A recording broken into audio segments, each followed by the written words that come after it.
Alors, on a exploré une activité du point de vue de l'élève. On s'est assuré que notre compte était bien initialisé. On a trouvé une activité. Maintenant, on souhaite la faire vivre à nos élèves puis regarder comment ça se passe dans l'action. Alors, pour ce faire, c'est sûr qu'il faut créer le code et puis on va regarder aussi, analyser le tableau de bord. Alors voilà. Supposons que je choisis cette activité-là. Alors évidemment, j'envoie le code classe à mes élèves. Alors ici, je vais m'ouvrir un studentdesmos.com. Je vais aller chercher le code et je vais le copier pour m'ouvrir une activité. Alors on a ici l'activité, l'élève joint l'activité. Dans ce cas-là ici, moi je dis sans compte. Et puis, l'élève entre donc dans l'activité. Moi, de mon côté, qu'est-ce que je vois? C'est ça ici. Alors, supposons que tous mes élèves se sont connectés. Alors, je vois ici que je viens de me connecter ici, là. Et puis, quand je clique, je vois que la personne n'a rien fait encore.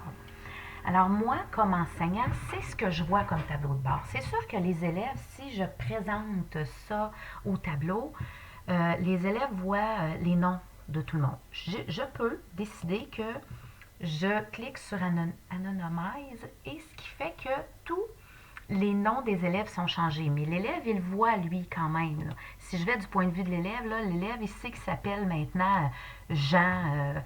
Bon, il sait lui qui il est, mais au moins, il y a peut-être, pour ceux qui ça dérange, là, il n'y a peut-être pas ce côté-là. C'est plus anonyme, disons. Alors, on voit ici, bon. Alors, moi, comme enseignant, je vois mes 6 pages, mes 6 questions. Euh, je peux aussi voir, ça c'est le sommaire, je peux voir aussi tout ce que les élèves ont fait jusqu'à maintenant. Et puis là, je vois que, ben Justine Leroux, ça m'intéresse, qu'est-ce qu'elle a fait. Je m'intéresse aussi à Joanne ou peu importe. Alors, qu'est-ce que je peux faire? C'est que je peux aller cliquer sur l'appareil photo pour mettre en lumière ces personnes-là, ces tâches d'élèves-là qui m'intéressent. Puis on voit ici, Snapshot, il y a un. Alors moi, je pourrais par la suite vraiment aller comparer ces travaux-là d'élèves. Là. Donc, ça crée vraiment une capture d'écran immédiate. Supposons que Anne, ça m'intéresse aussi. On voit, j'ai maintenant 2 snapshots.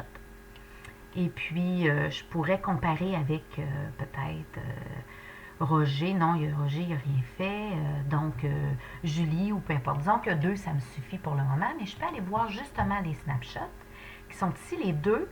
Et puis, quand je viens les déplacer ici, bien, je peux les voir en grand écran puis faire vraiment une présentation aux élèves. Mais là, ce que je m'aperçois, c'est que les élèves, eux, ils travaillent, puis ils ne m'écoutent pas nécessairement. Alors, c'est là où je peux aller faire la fonction pause. Alors, en faisant la fonction pause, l'élève qui est en train de travailler ici, tout se bloque.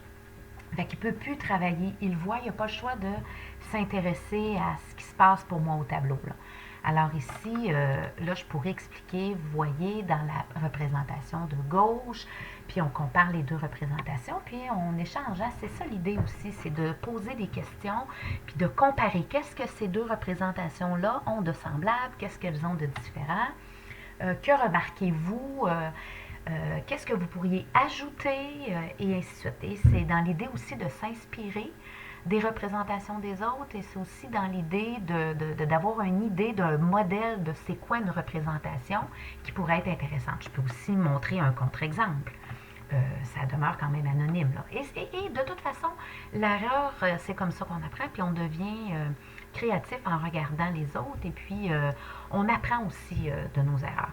Alors, c'est ça qui est intéressant, c'est d'amener une culture de l'apprentissage en collaboration, en coopération avec les autres. Alors voilà, en gros, oui, il y a pacing aussi ici que je ne vous ai pas encore présenté. C'est que s'il y a des élèves qui vont peut-être un peu trop vite, ils vont trop à la question trop rapidement, ben je peux dire, OK, pour le moment, je restreins seulement les élèves aux pages 1, 2, 3. Alors ici, c'est vrai, il faudrait que j'enlève le pause là aussi, là, pour que les élèves puissent y aller. Alors ici, qu'est-ce qu'on va avoir? C'est que l'élève va pouvoir, ça s'en vient, faire l'activité, mais il n'y aura pas la possibilité d'aller plus loin que les questions donc, qui ont été proposé précédemment.